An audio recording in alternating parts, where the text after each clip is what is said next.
নিজের থেকে বয়সে 20 বছরের বড় কলেজের স্যারকে বর সেজে সামনে বসতে দেখে ইনকা হতভম্ব হয়ে তাকিয়ে রইল সেদিকে। ইনকার পাশে বসে থাকা এরিন মাথায় হাত দিয়ে হতাশ স্বরে বলে উঠল, তুই স্যারকে বিয়ে করতে রাজি হয়েছিস কিভাবে? ইনকার এখনো অবাক দৃষ্টিতে চেয়ে আছে সামনে। বিয়ে বাড়িতে চারদিকে মানুষে গিজগিজ করছে। বর দেখে সবাই একটু আধটু অবাকও বটে। তবে গ্রামের মানুষজন এখনো মনে করে মেয়ের বয়সের থেকে ছেলের বয়স দ্বিগুণ হলেই মেয়ে সুখী হবে। অল্প বয়সী ছেলেদের ভালোবাসা, সম্মান, সব নাকি আবেগ। ইনকার চোখ বেয়ে অশ্রু ফোঁটা গড়িয়ে পড়ছে। এরিন ইনকা সান্ত্বনা দেওয়ার ভঙ্গিতে 2 হাতে আলতো করে জড়িয়ে ধরল। ইনকা এখনো ঘোর থেকে বের হতে পারছে না।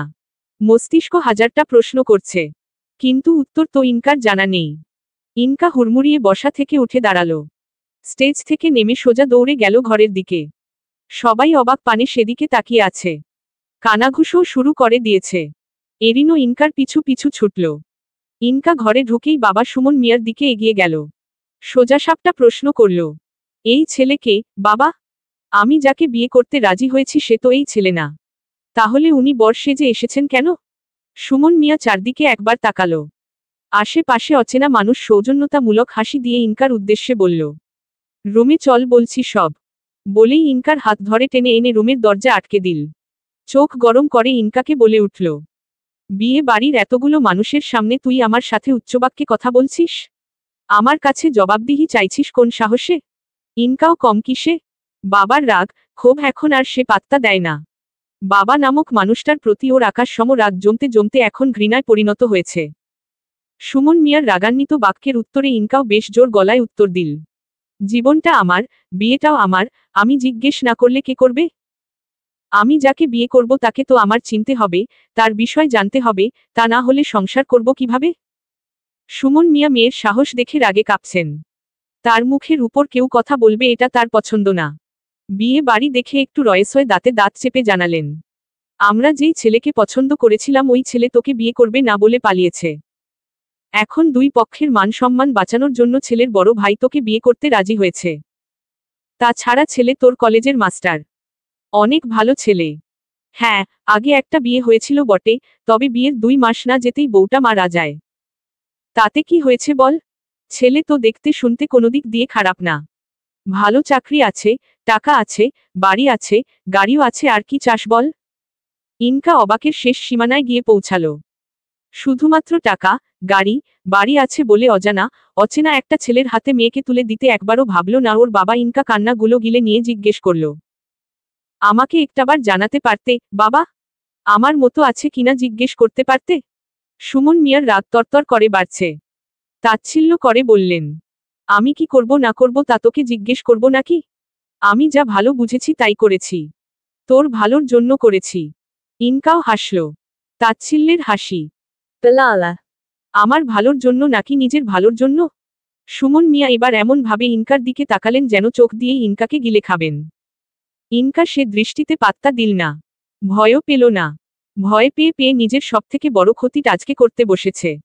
সুমন মিয়া এবার জোর খাটিয়ে বলে উঠলেন, আমি যাকে ঠিক করেছি তুই তাকেই বিয়ে করবি, এটাই আমার শেষ কথা। ইনকাও সাথে সাথে উত্তর দিল, যাকে চিনি না, জানি না তাকে আমি বিয়ে করব না, এটা আমারও শেষ কথা। সুমন মিয়া এবার রাগ সামলাতে পারলেন না। ইনকার গালে সজোরে থাপ্পড় মেরে বসলেন।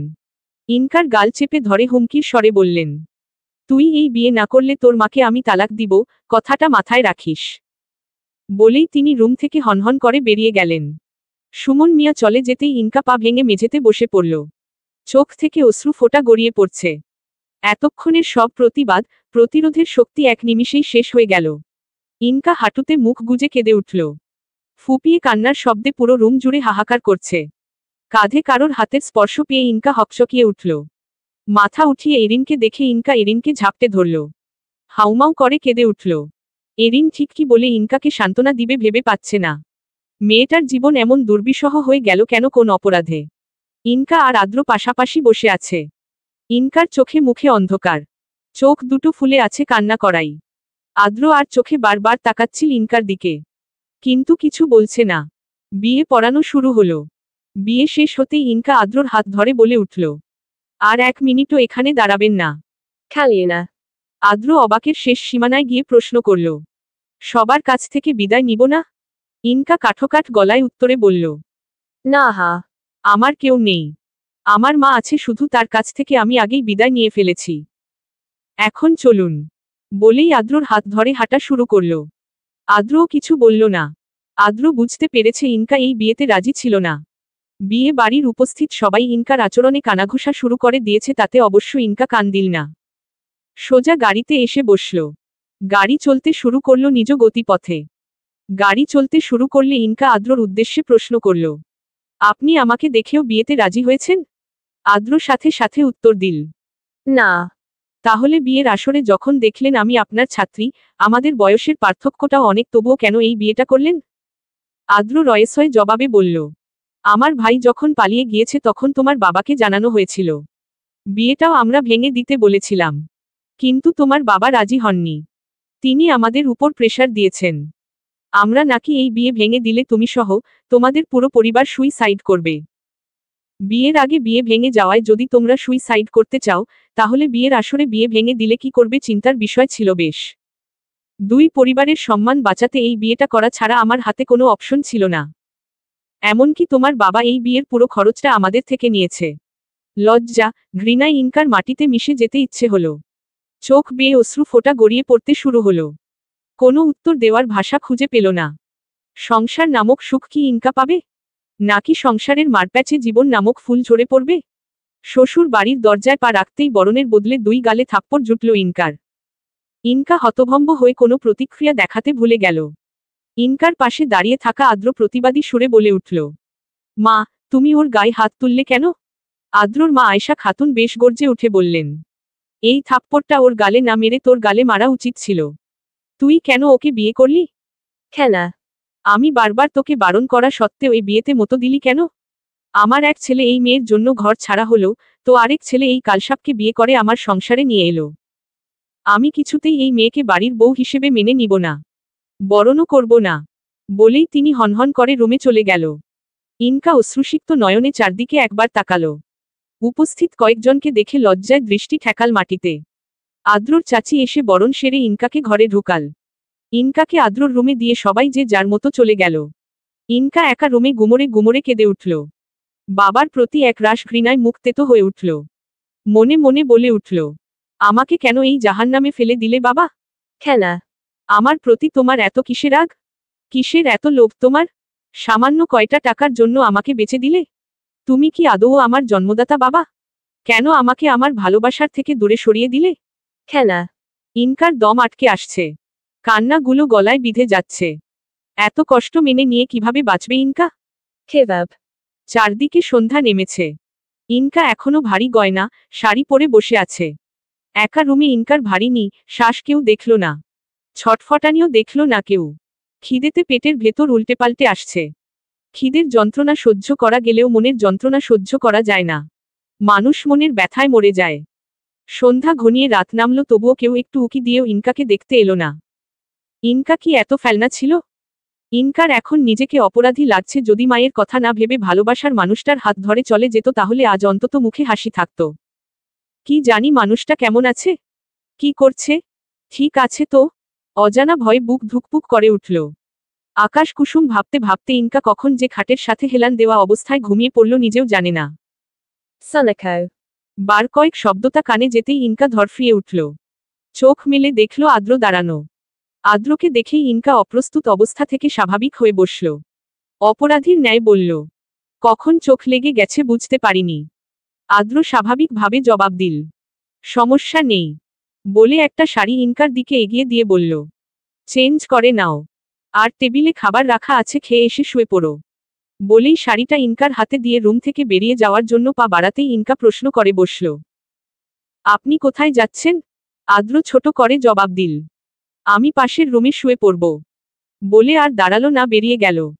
যাওয়ার আগে শুধু বলল, দরজা লাগিয়ে দিও। ইনকা আদ্রর যাওয়ার পানে কিছুক্ষণ তাকিয়ে থেকে দীর্ঘশ্বাস ফেলল। দরজা লাগিয়ে দিয়ে পরিবর্তন করে এসে খেয়ে নিল। কতক্ষণ আর না খেয়ে থাকবে?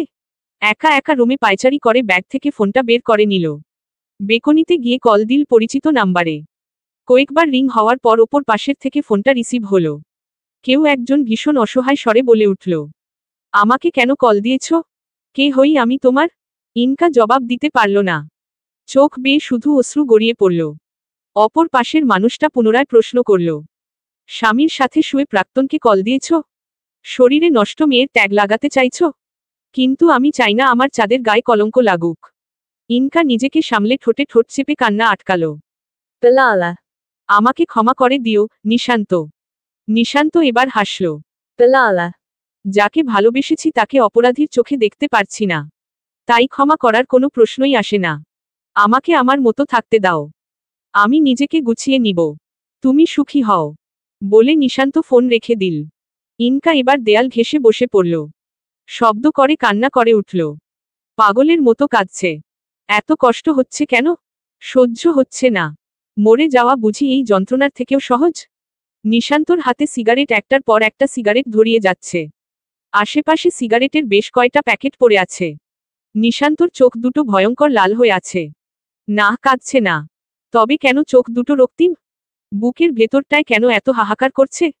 যাকে বুকে আগলে রেখেছিল, যাকে দু হাতে ছুঁয়েছে সে আজ অন্যের বউ। না, এই শব্দগুলো মানতে পারছে না নিশান্ত। কি করলে এই যন্ত্রণা থেকে মুক্তি পাবে ও? নিশান্ত চাইলেই পারত ইনকার বিয়েটা ভেঙে দিতে, বিয়ের আসর থেকে ইনকাকে তুলে নিয়ে আসতে। কিন্তু ইনকা যেখানে নিজে এই বিয়েতে মতো দিয়েছে সেখানে ওর কী বা করার আছে? নিশান্ত চায় না ইনকার কোনো অসম্মান হোক। হাতের সিগারেটটা এবার মুঠ করে ধরল। জ্বলন্ত আগুনে হাতটা জ্বলে উঠলেও নিশান্ত সে যন্ত্রণা টের পেল না। নিজে নিজে বলে উঠল, আমাকে ছাড়া যদি তুমি সুখী হও তাহলে তোমার সে সুখ দীর্ঘস্থায়ী হোক। তবে আমাকে এভাবে না ঠকালেও পারতে ইনকা। তবে আমি তোমার ক্ষতি চাইব না। খুব দূরে চলে যাব। এ দেশ ছেড়ে চলে যাব। তোমার ছায়াও দেখতে চাই না আমি। কোনোদিন তোমার মুখোমুখিও হতে চাই না। আজ থেকে আমি ঘৃণা করি। খুব বেশি ঘৃণা করি, ইনকা। ভোরের আলো ফুটতেই উজ্জ্বল রোদ এসে পড়ল ইনকার মুখে। চোখ মুখ কুঁচকে উঠল ইনকার। আধো আধো হয়ে চোখ খুলল। চারদিকে ঘুম ঘুম চোখে তাকাতেই খেয়াল ইনকা সেই বেলকনিতেই দেয়াল ঘেঁষে ঘুমিয়ে পড়ছিল। যখন ইনকা ব্যাপারটা বুঝতে পারল তখনই তড়িঘড়ি হয়ে উঠে দাঁড়াল। দ্রুত রুমে ঢুকে পড়ল। জামাকাপড় তো কিছু নেই, তাই মুখ হাত ধুয়ে এসে দরজা খুলে বিছানায় বসে রইল। ফোনটা সাইলেন্ট করে রাখল ব্যাগে। এর মধ্যেই দরজায় কেউ নক করল। ইনকা একটু গলা উঁচু করে বলল, দরজা খোলা আছে। ইনকার সাড়া পেয়ে আদ্র ভেতরে প্রবেশ করল। আদ্রর পিছু পিছু আয়শা খাতুনও ভেতরে ঢুকল। ইনকা উনাদের দেখে আঁচল টেনে মাথায় কাপড় দিল। খাট থেকে নেমে দাঁড়াল। মাথা নিচু করে বলল, আপনারা বসুন। ইনকার কথা শুনে আয়শা খাতুন গর্জে উঠে বললেন, বসার জন্য তোমার কাছে আসিনি আমি। বিয়ে যেহেতু হয়েছে সেহেতু সম্মান বাঁচাতে হলেও আমরা আজ বৌভাত করব। ঘরোয়া ভাবে। তোমার বাড়ির লোকদের বলে দিও তোমাকে যেন নিতে আসে। একেবারে নিয়ে গিয়ে আমাদের যেন মুক্তি দিলে বেঁচে যাব। বলেই তিনি আর দাঁড়ালেন না। চলে গেলেন। তিনি চলে যেতেই আদ্র বলে উঠল, আলমারিতে বেশ কিছু শাড়ি রাখা আছে। আমার স্ত্রীর ছিল। পছন্দ মতো একটা পরে নিও। তবে নষ্ট করো না। ফ্রেশ হয়ে খেতে এসো নিচে। আর মায়ের কথায় কিছু মনে করো না। বলে আদ্রও চলে গেল। ইনকা শুধু ভাবল, বিয়ের দিন থেকে কি কোনো মেয়েকে এতটা অসম্মান, অপমানিত হতে হয়েছে? আদ্রকে ইনকার মেরুদণ্ডহীন পুরুষ মনে হচ্ছে। কেমন পুরুষ আদ্র যে একটা মেয়ের সম্মান রক্ষা করতে পারে না। অথচ মানুষটা নাকি ইনকার স্বামী ভাবতেই ইনকার রাগ হচ্ছে। শরীর জ্বলে যাচ্ছে। আজ হোক বা কাল ইনকা কিছুতেই আদ্রকে মেনে নিবে। যদি আদ্র ইনকার সম্মান রক্ষা করতে না পারে তাহলে ইনকা নিজেই নিজের সম্মান রক্ষার্থে প্রতিবাদী হবে। একটা মেয়ে এতটা ফুর্বল নয় যে তাকে তার প্রাপ্য সম্মানটুকু কেউ দিবে না। এক গ্লাস গরম পানি ইনকার হাতে পড়তেই ইনকা ছটফটিয়ে উঠল। এক লাফে উঠে দাঁড়িয়ে হাত ঝাঁকাতে ঝাঁকাতে চিৎকার করতে লাগল। উপস্থিত সবাই অবাক হয়ে গেল। আদ্রর কয়েক সেকেন্ড লাগলো ব্যাপারটা বুঝতে। যখনই বুঝল তখনই তড়িঘড়ি করে সামনে থাকা জগটা নিয়ে গিয়ে সম্পূর্ণ পানি ইনকার হাতে ঢেলে দিল। চিৎকার করে জুইকে হুকুম দিল, তাড়াতাড়ি বরফ নিয়ে আয়, জুই। ইনকা ব্যথা আর যন্ত্রণায় ছটফট করছে। আদ্র এবার ইনকাকে নিয়ে ভেসিং এর সামনে নিয়ে গিয়ে কল ছেড়ে দিল। ইনকার দু চোখ বেয়ে অশ্রু ফোঁটা গড়িয়ে পড়ছে। ভেতরটা ফেটে যাচ্ছে। দলা পাকিয়ে কান্নাগুলো বেরিয়ে আসতে চাইছে, তবুও ইনকা ঠোঁটে ঠোঁট চেপে কান্না আটকানোর চেষ্টা করছে। কিন্তু ইনকাকে বারবার ব্যর্থ প্রমাণ করে গোঙানো কান্নাগুলো বেরিয়ে আসছে। আয়েশা খাতুন টেবিলে বসে বসে দেখছেন আর রাগে ফুঁসছেন। রান্নাঘর থেকে গরম পানি আনতে গিয়ে ইচ্ছাকৃতভাবে ইনকার হাতে ফেলেছেন তিনি। যেন আজকের বৌভাতটা ক্যান্সেল হয়ে যায়। তবুও মুখে এমন একটা ভাব করল যেন সে নির্দোষ। জুই বরফ এনে দিতেই ইনকা যেন একটু স্বস্তি পেল। আদ্র ইনকাকে এনে বসাল চেয়ারে। আদ্রর বাবা ইলিয়াস রহমান ব্যথিত স্বরে বলে উঠলেন, ইস, মেয়েটার হাত কতখানি পুড়ে গেল। তা আয়েশা, তুমি একটু দেখে কাজ করবে তো? তোমার জন্য মেয়েটা কষ্ট পাচ্ছে। আয়েশা খাতুন রাগে ফোঁস করে উঠলেন। বাজখাই স্বরে বললেন, আমার জন্য কষ্ট পাচ্ছে মানে? তোমার কি মনে হয় আমি ইচ্ছে করে ওর হাতে গরম পানি ফেলেছি? ইলিয়াস রহমান বললেন, ইচ্ছে করে ফেলেছ তা বলিনি, বুঝিয়েছি অসাবধানতার বশত হয়েছে। আয়েশা খাতুন নিজের দোষ স্বীকার করতে একদমই ইচ্ছুক না। পুনরায় আগের স্বরে বললেন, আমার কোনো অসাবধানতার জন্য এটা হয়নি, এই মেয়ে ইচ্ছে করে আমার গায়ের সাথে ধাক্কা লেগেছে যেন কিছু হলে সব দোষ আমার ঘাড়ে চাপাতে পারে। ইনকা নিজের নামে মিথ্যা অভিযোগ শুনে অশ্রুসিক্ত নয়নে আদ্রর দিকে তাকালো। আদ্র একদম নির্বাক। কোনো টুশব্দ করছে, শুধু মনোযোগ দিয়ে ইনকার হাতে বরফ ডলছে। জুই এবার প্রতিবাদ করে বলে উঠল, মা, ইনকাকে তোমার পছন্দ নয় তা কাল থেকেই তোমার ব্যবহারে প্রকাশ পাচ্ছে। তাই বলে মেয়েটার নামে মিথ্যা অপবাদ তুলে দিও না। উপরে যে আছে তার কাছে জবাবদিহি করতে হবে। আয়েশা খাতুন এবার রক্তিম চোখে মেয়ের দিকে তাকালেন। গর্জে উঠে বললেন, তুই আমাকে মিথ্যাবাদী বানাচ্ছিস? আমার মুখের উপর চটপট করে কথা বলছিস? এই শিক্ষা দিয়েছি আমি তোকে? তোর এত সাহস বেড়ে গেল? তোকে আমি। বলেই তিনি জুইয়ের গায়ে হাত তোলার জন্য হাত উঠাতেই আদ্র ধরে ফেলল। কিছুটা বিরক্তির স্বরে বলল, তোমরা কি শুরু করেছ? থামবে এবার? আমার আর সহ্য হচ্ছে না একটার পর একটা ঝামেলা। আমি বিরক্ত হয়ে যাচ্ছি, মা। আয়েশা খাতুন এবার কিছুটা কান্নার ভঙ্গিতে বলে উঠলেন, এই 2 দিনের একটা মেয়ের জন্য তুই তোর জন্মদাত্রী মায়ের গায়ে হাত দিয়েছিস, আদ্র? সবাই মিলে আমাকে দোষী বানাচ্ছিস। একদিনের তোদের সবাইকে বশ বানিয়ে ফেলেছে অলক্ষণে মেয়েটা। আমার সংসারে আসতে না আসতেই ঝামেলা বাঁধিয়ে দিয়েছে আর তো দিন পরেই আছে। তবে শুনে রাখো মেয়ে, তোমাকে যতদিন না আমি এই বাড়ি থেকে বের করব, ততদিন অবধি আমার শান্তি নেই। ইনকা এবার জবাব দেওয়ার জন্য মুখ খুলল। শান্ত বাক্যে পাল্টা জবাব দিল, একটা প্রবাদ আছে শুনেছে তো, যেমন বুনো ওল, তেমন বাঘা তেঁতুল। আপনি আমাকে প্রতি পদে পদে অসম্মান করবেন, অপবাদ দিবেন আর আমি তা চুপচাপ মেনে নিব, তা ভেবে ভুল করছেন, শাশুড়ি মা। ইনকা বয়সে আপনার ছেলের থেকে ছোট হলেও মেরুদণ্ডের হাড়টা আপনার ছেলের মতো বাঁকা নয়। বলেই ইনকা রুমে চলে গেল। সকালের খাবারটাও আর জুটল না কপালে। ঘরোয়াভাবে বৌভাতের আয়োজন করা হয়েছে আদ্রদের বাড়িতে। ইনকার হাতে বেশ কয়েকটা বড় বড় ফোস্কা পড়েছে। ব্যথায় হাত টনটন করছে। গায়ে জ্বরও এসেছে বোধ হয়। তবুও ইনকাকে জুই একটা নতুন শাড়ি পরিয়ে দিল। সামান্য সাজিয়েও দিল। ইনকার ক্ষুধায় পেটের মধ্যে মোচড়ামুচড়ি করছে, কিন্তু লজ্জায় কাউকে কিছু বলতেও পারছে না। জুই ইনকাকে সাজিয়ে দিয়ে বলে উঠল, তুমি এত সুন্দর কেন, ভাবি? ইনকা সামান্য হাসল। জবাব দিল, মেয়েদের রূপতী হওয়ার চাইতে ভাগ্যবতী হওয়া বেশি জরুরি। জুই কথাটার মানে বুঝল। অত পর প্রসঙ্গ পাল্টাতে বলে উঠল, দেখো, একদিন তুমি এই বাড়ির সবার নয়নের মণি হয়ে উঠবে। ইনকা জবাব দিল না। মনে মনে বলে উঠল, তোমার ভাইয়ের সাথে সংসার করা আমার সম্ভব না, জুই। আমি আমার ভালো থাকা যেহেতু হারিয়ে ফেলেছি, সেহেতু আমার সাথে থাকা প্রত্যেকটা মানুষকেও ভালো থাকতে দিব না। জুই এবার চলে যাওয়ার জন্য প্রস্তুত হয়ে বলল, তুমি রেস্ট করো, আমি একটু রেডি হয়ে আসি। সবাই চলে আসছে। জুই যাওয়ার জন্য পা বাড়াতেই ইনকা পিছু ডাকল। আমতা আমতা করে বলল, জুই, কিছু মনে না করলে একটা কথা বলবো? জুই অভয় দিয়ে হাসি মুখে বলল, অবশ্যই, বলো। এত আমতা আমতা করছো কেন? ইনকা এবার বেশ ছোট গলায় বলল, আমাকে কিছু খেতে দিবে? আসলে শরীরটা ভীষণ ফুরবল লাগছে, মাথা ঘুরছে তাই। ইনকার কথা শুনে জুইয়ের হুঁশ ফিরল। ইনকা যে সকাল থেকে না খাওয়া সে কথা বেমালুম ভুলে গিয়েছিল। তাই দেরি না করে তড়িঘড়ি করে রান্নাঘরের দিকে দৌড় দিল। ইনকা দরজাটা আলগোছে আটকে এসে ফোন বের করে নিশান্তর নাম্বারে ডায়াল করল। বার কয়েক রিং হতেই ওপাশ থেকে নিশান্ত ফোন রিসিভ করে রাগান্বিত বাক্যে প্রশ্ন ছুড়ল, কেন ফোন করেছ? বরের সাথে বাসর সেরে অন্য ছেলেকে ফোন দিচ্ছ? বাহ, তোমার কি একজনকে দিয়ে হচ্ছে না ইনকা? এই 4 বছর তাহলে আমি তোমাকে ভুল চিনলাম? কথাটা ইনকার কর্ণকুহরে পৌঁছাতেই ইনকার চোখ বেয়ে 2 ফোঁটা অশ্রু গড়িয়ে পড়ল। যেই মানুষটা 4 বছরে কোনোদিন উচ্চবাক্য কথা বলেনি, সে মানুষটা আজ ইনকার চরিত্র নিয়ে কথা বলছে।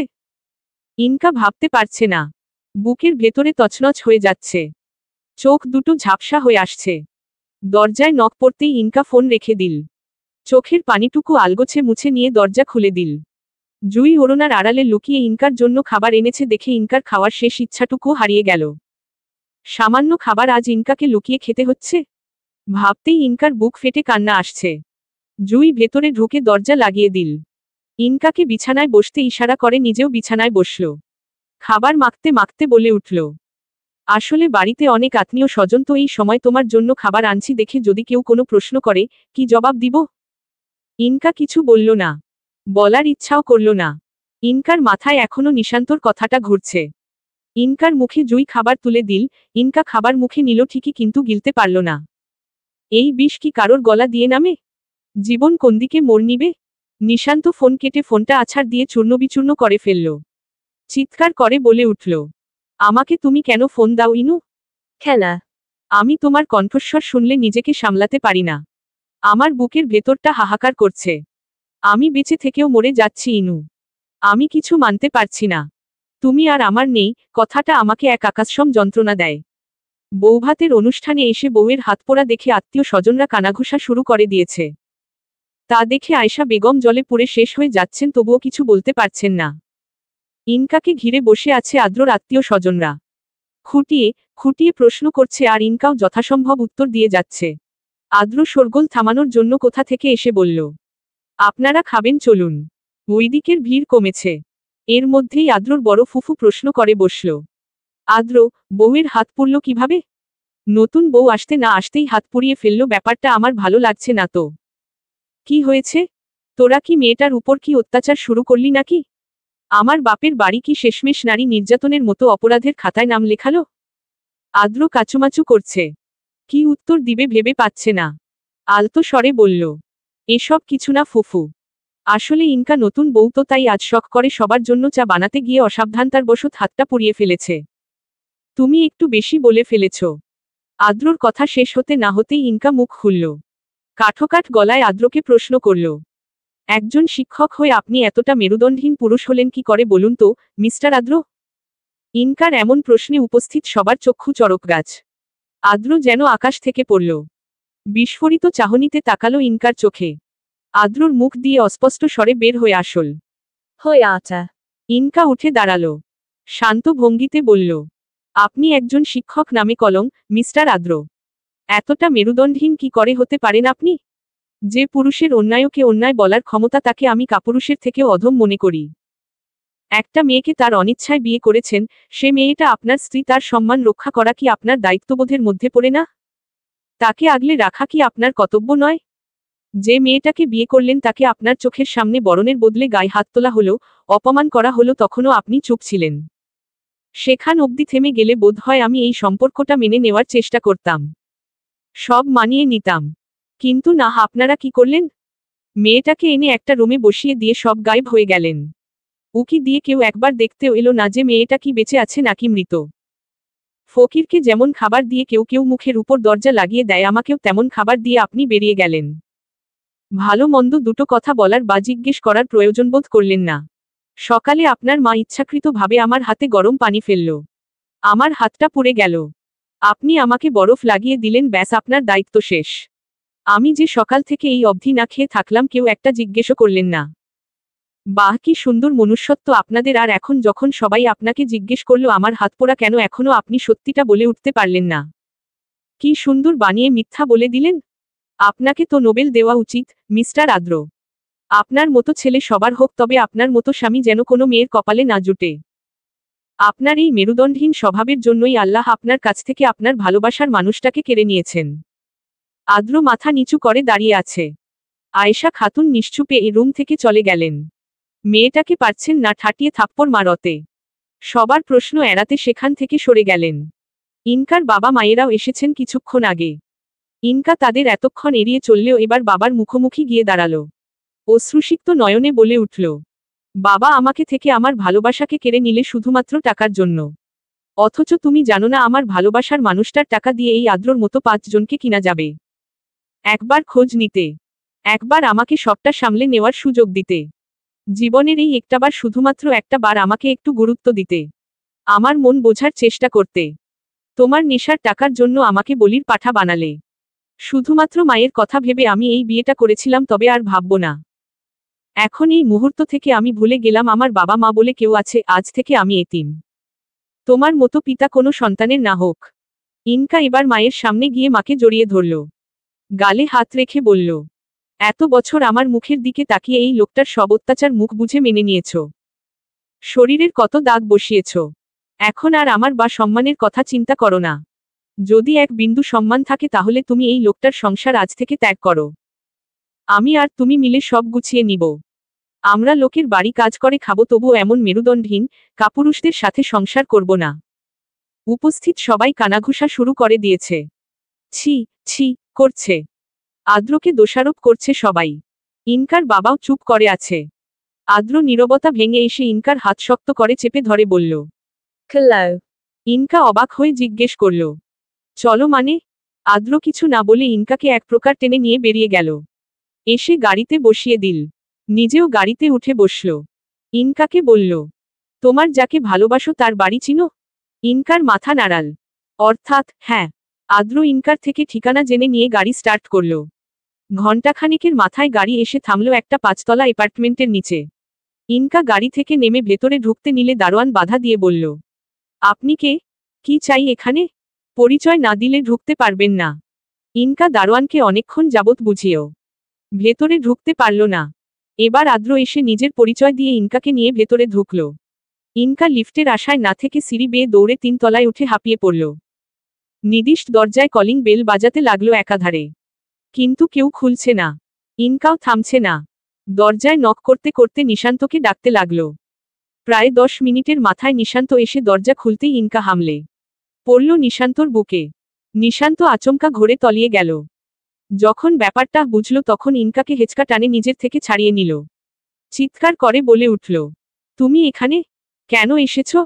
Ta. ইনকার দিকে তাকিয়ে থেমে গেল। অবুঝ বাক্যে প্রশ্ন করল, পালিয়ে এসেছ? আরে বাহ, দা গ্রেট আদ্র রহমানের বউ নাকি পালিয়ে এসেছে? তাও আবার কার কাছে? তার প্রাক্তন প্রেমিকের কাছে, যাকে সে ঠকিয়েছে। ইনকা কিছু বলার জন্য মুখ খুলতেই পেছনে থেকে আদ্র বলে উঠল, আদ্র রহমানের চোখের আড়ালে একটা পিঁপড়াও পালিয়ে যেতে পারে না মিস্টার নিশান্ত। সেখানে বউ? আদ্রকে দেখে নিশান্ত আরেক দফা অবাক হল। আদ্রর নিশান্ত আর ইনকাকে নিয়ে গিয়ে সোফায় বসল। নিশান্তকে সবটা খুলে বলল। ইনকাকে নিয়ে নিশান্ত যে ভুল আঁকড়ে ধরেছিল সে ভুল ভাঙাতে আপ্রাণ চেষ্টা করে গেল। শান্ত যখন সবটা বুঝল তখন আচমকা ইনকার গালে সপাটে একটা থাপ্পড় বসিয়ে দিল। গর্জে উঠে বলল, এই থাপ্পড়টা আমাকে আমাকে ভালোবাসিস অথচ আমাকে একবার সবটা না বলার জন্য। বলেই আরেকটা থাপ্পড় মেরে বসল। এটা আমার হয়েও অন্য একজনকে বিয়ে করে নেওয়ার জন্য। ইনকা এবার ফুপিয়ে কান্না করে উঠতেই শান্ত শক্ত করে ঝাপটে ধরল। ইনকার কপালে চুমুতে ভরিয়ে দিল। আদ্র মুচকি হাসল শুধু। অপরাধ বোধ কিছুটা হলেও কমেছে। আদ্র এবার ইনকাকে শান্তর হাতে তুলে দিয়ে বলল, আপনার আমানত আপনাকে ফিরিয়ে দিয়ে গেলাম নিশান্ত। যত্ন করে রাখবেন। আর হ্যাঁ, আপনার ফুলের গায়ে কিন্তু অন্য পুরুষের একটা টোকাও পড়েনি। নিশান্ত হেসে ইনকাকে এক হাতে বুকে জড়িয়ে নিয়ে বলল, আমার ভালোবাসাকে অন্য পুরুষ ছুলেও আমি না ছোঁয়া অবধি সে আমার কাছে সর্বদা কুমারী থাকবে। আদ্র হেসে ফেলল। Bilala. আমি শীঘ্রই ডিভোর্স লেটার পাঠিয়ে দিব। আসি তাহলে। সুখী থাকুন। বলেই বিদায় নেওয়ার জন্য পা বাড়িয়েও থেমে গেল। পেছনে না ঘুরেও বলে উঠল, আমাকে পারলে ক্ষমা করো ইনকা। ভালো থেকো। আদ্র চলে যেতেই ইনকা দীর্ঘশ্বাস ফেলল। জীবন নামক ছন্দ কখন কাকে কোথায় বাঁধবে তা বোঝা মুশকিল। নিশান্ত ইনকাকে কোলে তুলে নিল। কামড় বসিয়ে দিল গলায়। ইনকা ব্যথায় শব্দ করে উঠতেই নিশান্ত বলে উঠল, আর কখনো আমাকে ছেড়ে যাওয়ার কথা চিন্তা করলে একদম মেরে ফেলব। ইনকা হেসে নিশান্তর গলা জড়িয়ে ধরে বলে উঠল, তুমি আমার রিক্ত সুরে ছন্দে ফেরা গান। তোমাকে ছেড়ে যাওয়ার আগে উপরওয়ালা আমাকে মৃত্যু দিক। নিশান্ত পরম আবেশে ইনকার কপালে ঠোঁট ছোঁয়ালো। বুকের ভেতরে সব কষ্ট নিমিষেই সুখে পরিণত হল। জীবন হলো মিরাক্কেল। Samapta. রিক্ত সুরে ছন্দে ফেরা গান। লেখনী তেজেনিফা চৌধুরী।